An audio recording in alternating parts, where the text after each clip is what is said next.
El otro día pregunté en Instagram qué es de las cosas que más les complican o si tenían alguna pregunta en específico que quisieran que respondiera.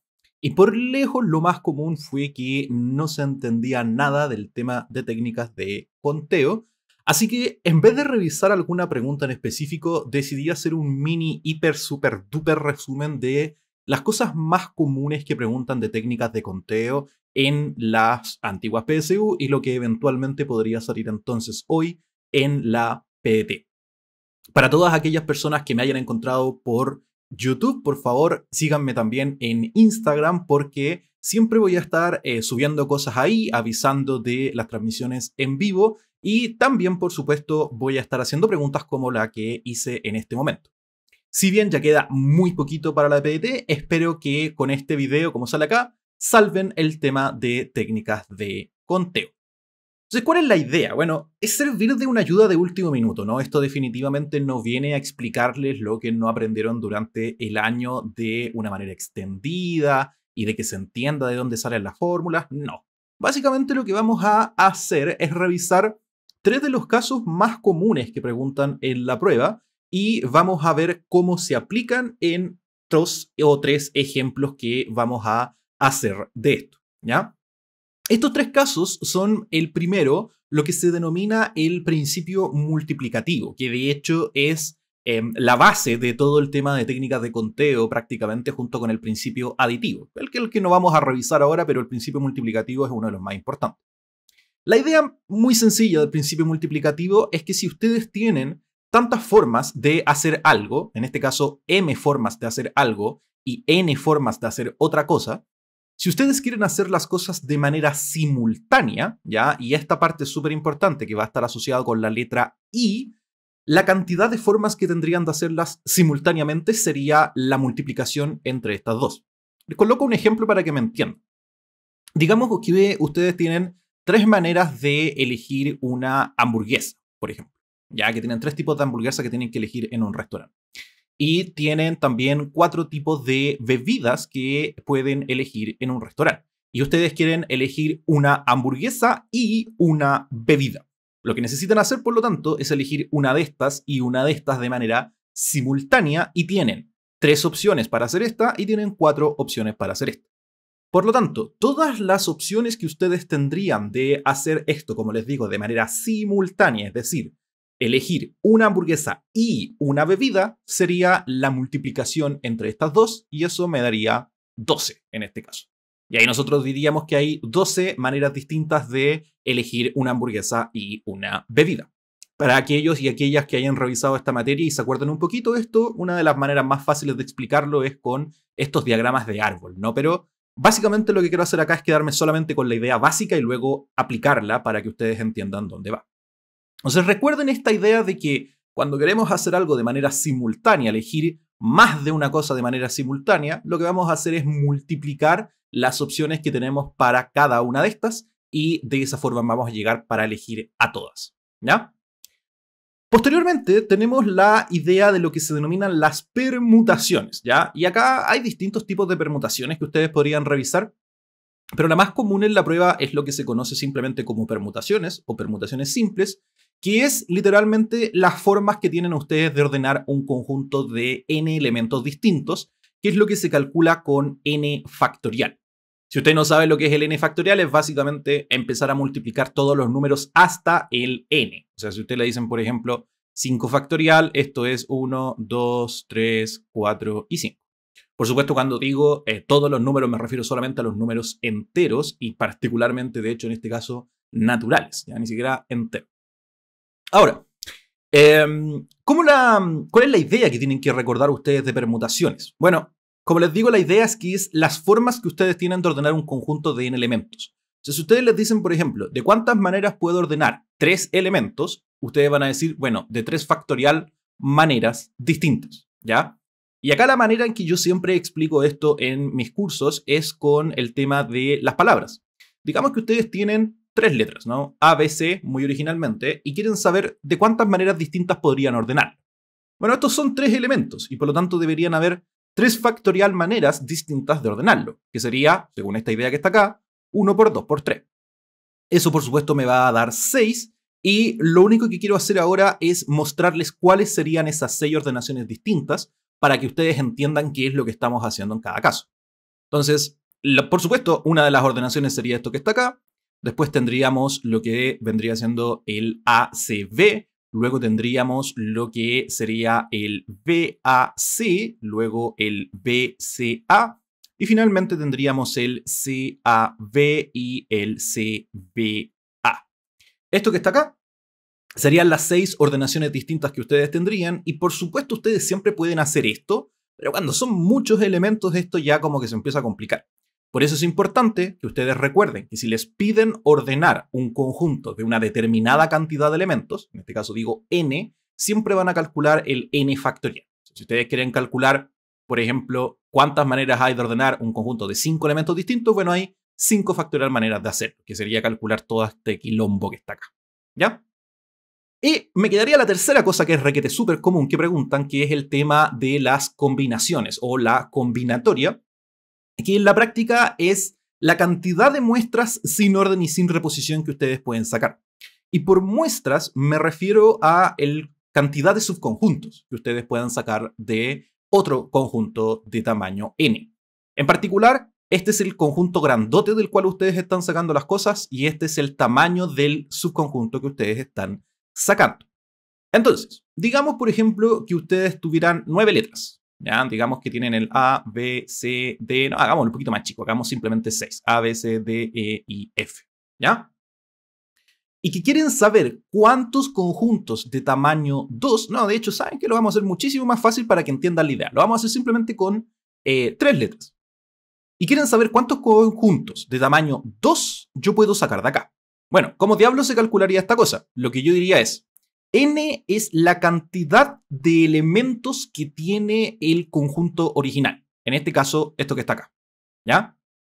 K es el tamaño del conjunto que yo quiero sacar, el que quiero extraer, el tamaño de las muestras. En este caso sería 2. Y si ustedes van acá y reemplazan esto en la formulita, esto les queda 3 factorial partido en n menos k, que sería 1 factorial, y 2 factorial. Aquí ya esto sería de proceso de cálculo, que para ahorrármelo no lo voy a calcular acá, pero simplemente sale 3. Un proceso re rápido de cálculo, ¿ya? Entonces, ¿cuáles serían esos 3 conjuntos? Bueno, sería el conjunto de AB, sería el conjunto de BC y sería el conjunto de AC. Estos serían los 3 conjuntos de tamaño 2 que ustedes pueden sacar de esto que está acá, ¿ya? Ahora, requete súper importante. No se considera el orden, ¿cierto? Porque es sin orden. ¿Y a qué quiere decir eso? Que si yo, por ejemplo, fuera a sacar el conjunto VA, este es exactamente el mismo que el otro. Porque no me interesa el orden de los elementos. ¿Ya? A, B y VA tienen los mismos elementos. Lo que lo distingue es el orden. Pero como no me estoy preocupando de eso, estos de acá son lo mismo. Por eso no los considero distintos. Y por supuesto es sin reposición. Por ende, no puedo sacar, por ejemplo, el AA, ¿cierto? No puedo agarrar 2 veces el mismo elemento. Este es el caso más común que ustedes les preguntan en la prueba, que ustedes saquen subconjuntos de un conjunto más grandote, ¿ya? Y esto va a ser los distintos casos que nosotros vamos a trabajar ahora. Vamos a partir por un ejemplo de lo que vendría siendo el principio multiplicativo, ¿ya? Dice: ¿cuántos números distintos divisibles por 2 menores que 100.000 y mayores que 10.000 se pueden formar en total usando los dígitos 3, 4, 5, 7 y 9, considerando que estos se pueden repetir? Para esto, lo que yo siempre les recomiendo a mis alumnos y alumnas es que usen algo que se conoce como el arreglo de posición, generalmente se le denomina, que es que primero evalúen ¿cuántas posiciones distintas tengo yo para llenar en lo que me están pidiendo? ¿A qué me refiero con esto de posiciones distintas? Bueno, acá les dicen cuántos números distintos y que tienen que ser menores que 100 lucas y mayores que 10 lucas. Todos los números que están entre ese rango tienen 5 cifras, ¿ya? El más pequeño de esos sería el 10.001 y el más grande de ellos sería el 99.999. Todo el rango entre medio tiene 1, 2, 3, 4 y 5 cifras, ¿ya? Y lo que vamos a hacer es preguntarnos, de cuántas maneras distintas puedo llenar cada una de estas posiciones, ¿ya? ¿Cómo lo vamos a hacer eso? Enfocándonos en los números que podemos usar en cada una de estas ubicaciones. En específico, ¿qué es lo que necesitamos que cumpla esto? Primero, que el número sea divisible por 2. Recordemos que un número es divisible por 2 cuando es par. Y este es par cuando su última cifra, que es esto que está acá, es un número par. De los números que yo tengo disponibles, solo el 4 es par, ¿cierto? El 3, el 5, el 7 y el 9 son números impares. Así que, ¿cuántas opciones tengo para llenar esta posición? Bueno, tengo una opción. Ojo, no estoy diciendo que acaba el número 1. Estoy diciendo que tengo una opción para llenar esa posición, que sería poner el número 4. Cuando nosotros llenamos el arreglo de posiciones, lo hacemos viendo las opciones que tengo para llenar cada una de estas posiciones. ¿Ya? Ahora, en el resto de las posiciones, yo puedo poner el número que a mí se me antoje. Y además, estos se pueden repetir. Por lo tanto, me da lo mismo que yo el 4 ya lo haya puesto acá. Yo en esta posición podría poner el 3, el 4, el 5, el 7 o el 9. Por lo tanto, ¿cuántas opciones tengo para llenarlo? Bueno, 5 opciones. Como nuevamente puedo repetirlo, pueden acá también tener 5 opciones, 5 opciones y 5 opciones. Y aplicando lo que les decía en el comienzo del principio multiplicativo, lo que nosotros tenemos es 5 opciones para elegir este, y 5 opciones para elegir este, y 5 opciones para elegir este, y así, y así, y así. Lo multiplico todo por el principio multiplicativo y me quedaría simplemente 5 elevado a 4, que sería 5 por 5 por 5 por 5 por 1. Y eso me dejaría finalmente entonces 625, siendo esa la respuesta de este ejercicio. Muy típico que hagan preguntas de este estilo y que se puedan hacer con el tema del arreglo de posiciones. Requete súper importante que sepan que el tema del arreglo de posiciones sirve solo cuando el orden es importante. Acá, por ejemplo, en los números, es evidente que no es lo mismo poner, por ejemplo, 3, 4, 5, 7 y 9 que poner 9, 7, 5, 4 y 3. Independiente que sean los mismos elementos los que usé, estos son distintos. Por ende, en esos casos es cuando es reútil usar este tema del arreglo de posiciones. Digo. ¿Ya? Bueno, este es un clásico ejemplo de principio multiplicativo. Vámonos ahora con un ejercicio que de hecho hice en la maratón de matemáticas, si mi memoria no me falla, y que ya mis alumnos y alumnas deben estar, como les digo, hartos de verlo, pero es un súper buen ejemplo para aquellas personas que no hayan visto esto antes, ¿ya? ¿Qué dice? De un grupo formado por 5 ingenieros y 6 economistas, todos de distintas edades, se quiere formar una comisión presidida por el ingeniero de más edad del grupo, la cual estará integrada en total por 3 ingenieros y 2 economistas. ¿Cuántas comisiones distintas se pueden formar? Entonces, ¿qué es lo que ustedes tienen que tener en mente acá? Primero, estamos sacando un subconjunto de un conjunto más grande. Estamos sacando 3 ingenieros de 5 y estamos sacando 2 economistas de 6. ¿Ya? Por lo tanto, en estos casos, lo que nosotros tendríamos que utilizar era lo que yo les mencioné antes de las combinaciones. En específico, podríamos ponernos a conversar por qué acá no hay orden y por qué no importa la reposición, pero no vamos a entrar en ese detalle. Ustedes ahí analicen por qué no se puede volver a elegir a la misma persona y por qué da lo mismo el orden en que yo elige a las personas. ¿Ya? Lo importante es que vamos a usar ese tema, el de las combinaciones. ¿Ya? Ahora, ¿cómo lo vamos a hacer? Vamos a evaluar primero las condiciones que me están poniendo y vamos a ver cómo tenemos que seleccionar a estas personas. De los 3 ingenieros, hay uno de estos ingenieros que va a estar siempre puesto de manera definida, porque tiene que estar sí o sí presidida por el ingeniero de más edad esta comisión. Por lo tanto, el ingeniero de más edad, yo no tengo alternativa. Ese tipo tiene que estar en el grupo. ¿Ya? Por otro lado, los otros 2 ingenieros, yo los puedo elegir como a mí se me antoje. ¿Ya? Lo mismo, de hecho, los 6 economistas. Los 6 economistas yo los puedo elegir, perdón, los 2 economistas los puedo elegir como quiera de los otros 6 economistas que hay. ¿Ya? Así que, ¿qué es lo que vamos a hacer? Vamos a pensar cuántas opciones tengo para elegir cada uno de estos. ¿Cuántas opciones tengo para elegir al ingeniero de más edad? Bueno, una sola, ¿ya? Porque siempre, si yo tengo personas, todos de distintas edades, siempre hay uno que es el más viejo.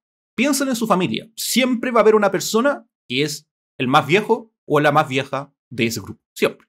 Y en este caso, no tengo otra alternativa que elegir a ese ingeniero de mayor edad, ¿ya? Cosa distinta son estos dos ingenieros que tengo que elegir acá. ¿Cómo los elijo? Bueno, me preocupo de elegir un grupo de 2 personas, porque quiero elegir 2 ingenieros. ¿Desde cuántos? Aquí es donde esta pregunta tiene una pequeñita cosita. Desde 4. ¿Por qué no desde los 5? Porque hay un idiota que ya lo elegí, que es el de mayor edad. Así que no puedo volver a elegirlo. Así que estos 4 sobre 2, me daría todos los posibles conjuntos de 2 elementos, o sea, de 2 ingenieros, que yo puedo armar de los otros 4 ingenieros, y por ende, ¿qué me está diciendo? Todas las posibles opciones que tengo para elegir esos 2 ingenieros, ¿ya? Así que vamos a partir calculando esto, que sería 4 factorial, 2 factorial, 2 factorial. Arriba me quedaría 3 por 4, abajo me quedaría 2, simplifico el 2 con el 4 y esto me quedaría finalmente 6. Si usted le complica esto, bueno, hágalo lentito ya. Yo estoy acá tratando de ver el tema de las técnicas de conteo, ¿no? El tema ahí de factoriales y demás, ¿ya? Ahora tenemos que seleccionar a los economistas. ¿Y cómo vamos a hacer esto? Bueno, re fácil, lo vamos a hacer de esta misma manera. De los 6 economistas que hay, yo necesito seleccionar 2 de estos que están, ¿ya? ¿Cómo lo vamos a hacer? De la misma historia. Tenemos 6 de un total, quiero seleccionar un grupo de 2. ¿Cuánto me da esto? Bueno, 6 factorial partido en 4 factorial por 2 factorial. Insisto, ahí revise usted la formulita y cache por qué va a dar esto. Calculando esto, me quedaría 5 por 6 partido en 2. Simplifico el 6 con el 2 y me quedaría 3. 5 por 3 me va a dar 15. Y acá es donde nosotros vamos a empezar a revisar estas cosas. 15 son las opciones para elegir a los economistas. 6 son las opciones para elegir los ingenieros que no son el de más edad. Y 1 es la opción que tengo para elegir al ingeniero de más edad. ¿De cuántas maneras distintas entonces puedo formar la comisión? Bueno, aplicando el principio multiplicativo, sería la única manera que tengo para elegir a esta persona, al ingeniero de más edad. Las 6 formas distintas que tengo para elegir a los 2 ingenieros. Y como necesito elegir simultáneamente al de más edad, a los 2 ingenieros y a los 2 economistas, lo que nosotros hacemos es multiplicar todas las opciones, porque necesito hacerlo de manera simultánea. Así que me quedaría 1 por 6 por 15, aplicando el principio multiplicativo, y eso me daría 90. Y eso sería la alternativa correcta en este caso. Y nos quedaría una última pregunta, un último ejemplo que tengo de esto, que sería una pregunta bien interesante, un poquito más complicada, eso sí, pero que me parecía relevante trabajarla para que se entendieran algunas nociones. Aquí está mezclado un poco todo lo que ya hemos conversado. Permutaciones, está mezclado el tema de las combinaciones y está mezclado el principio multiplicativo. Dice, un programa computacional genera números de 3 dígitos distintos entre sí y ningún dígito puede ser 0. ¿Cuántos de estos números están formados con exactamente 2 números primos? Entonces, ¿qué es lo que nosotros vamos a hacer? Primero, vamos a notar que los números que yo puedo utilizar son los números del 1 a el 9. Porque estos son los dígitos que son distintos de 0. Que ninguno puede ser 0. ¿Ya? Luego, vamos a encontrar cuáles son primos y cuáles no. Porque tenemos que elegir algunos primos y otros que no son primos, ¿ya? ¿Cuáles son los primos acá? El 2, el 3, el 5 y el 7. Por lo tanto, tenemos el conjunto de los números primos que estaría dado por 2, 3, 5 y 7. Por otro lado, tenemos los no primos que vendrían siendo el conjunto de todos los restantes, básicamente. que sería el 1, el 4, el 6, el 8 y finalmente el 9. ¿Ya? Tenemos separado esto y ahora nos empezamos a preguntar qué es lo que necesitamos. Necesitamos armar un número de 3 dígitos, ¿ya? Y estos números tienen que estar formados con exactamente 2 números primos y, por lo tanto, un número no primo. ¿Cómo lo hacemos entonces?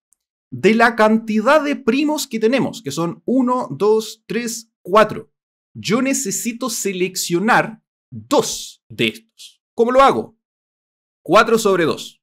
La cantidad de pares de 2 números primos que puedo elegir de los 4 números primos en total que yo tengo. Esto me va a dar la cantidad de números primos que yo podría seleccionar en estos casos. Tengo que seleccionar un número de 3 dígitos, ¿cierto? Por lo tanto, si ya seleccioné 2 primos, tengo que ahora seleccionar uno que no sea primo, porque me piden que tenga exactamente 2 números primos.